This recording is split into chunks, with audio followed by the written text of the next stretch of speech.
நீ வாழ்ந்த வாழ்க்கை வெறும் கனவு. ஆனா ஒண்ணு மட்டும் காலம் தாண்டி நிற்கும் மகனே, அது பேரு. இப்படி ஒருத்தன் வாழ்ந்தாங்கிற பேரு. பேரு முக்கியம். பேருக்காக தான் காலங்காலமா யுத்தங்கள் நடக்கும். வெள்ளாவி மனசுக்காரனே வேல் கம்பு எனத்தானே, வெள்ளூரு சனத்துக்காரனே வெள்ளந்தி குணத்தானே.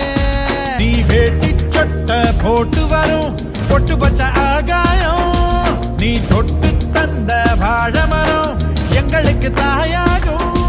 நீ கோபத்தில உக்கரம், ஆபத்தில சக்கரம், விதியில சந்தையில உன்னையும் தான் கண்டா படுப்பு கட்டி நிக்கிறோம். வெள்ளாவி மனசுக்காரனே வேல் கம்பு இனத்தானே, வெள்ளூரு சனத்துக்காரனே வெள்ளந்தி குணத்தானே.